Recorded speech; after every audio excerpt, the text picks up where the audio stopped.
Previously appearing in this space on my page right here was about 1,000 words generally poor-mouthing Final Fantasy VIII.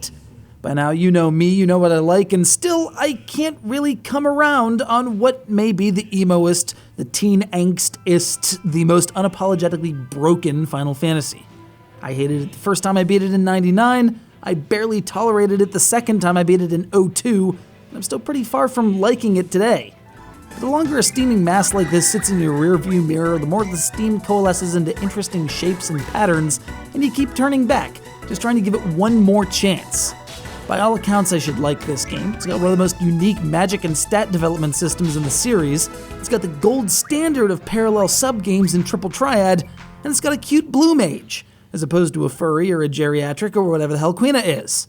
With glasses, no less. Why am I not loving this to death?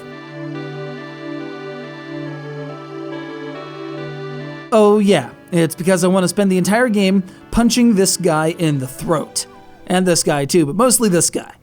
I realize that it's setting the stage for character development, and yes, that's an important thing and should be appreciated, but it doesn't make his tomfoolery any easier to stomach in the early game.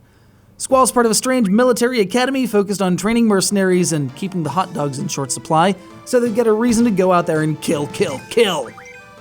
And from there, in grand Final Fantasy fashion, the plot twists, turns, distorts, and eventually just kind of shrugs and buggers off to Cabo, leaving you with...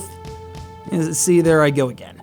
Yes, I understand that by reading 5 synopses and 3 character breakdowns, and by going through this game's data with a fine-toothed comb, it is possible to comprehend the story in this game. Everything aside from how the hell Alone does that thing she does, is explained somewhere. Problem is that somewhere is usually an NPC and who knows where, making an offhand comment in between you're pummeling the square button, trying to fleece them for whatever cards they've got left.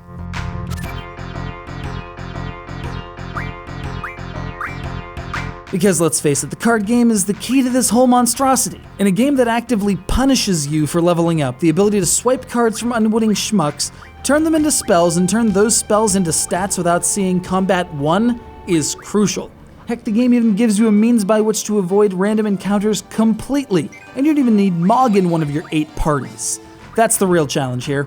Should have just rebranded the game Triple Triad, now with PocketStation emulator, and this jerk. That's right, this Steam version takes pity on you and gives you a means by which to access the Chocobo World minigames without having a PocketStation imported, or sent to you by the ever-lovely Felicity in Worcestershire.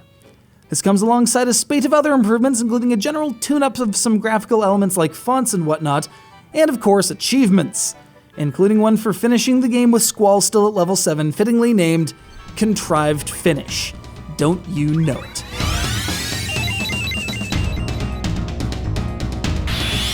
That said, with the move to PC, certain parts of the experience just kind of fall apart. Let's look at how unwieldy Zell's Limit Break becomes. If you're playing on a controller, chances are you're just going to map everything just like the PS1 version and leave it at that.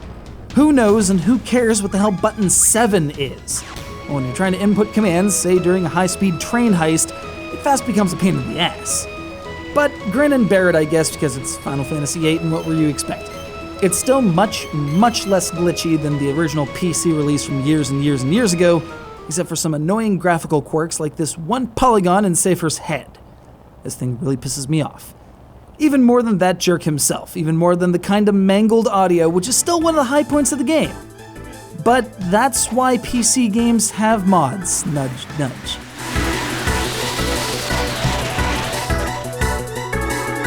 So if you're willing to mod the heck out of this release, investigate every comment by every NPC, create a complicated flowchart, and raise your chocobo like a good little boy, you can solve Final Fantasy VIII with this version of the game and some time and effort on your own part.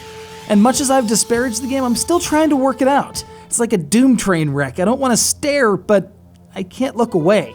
I have Jerry in Jonesboro, Arkansas for this most recent quandary, one that's got me blue-screened as I try to balance getting materials in AP with not gaining any experience points ever.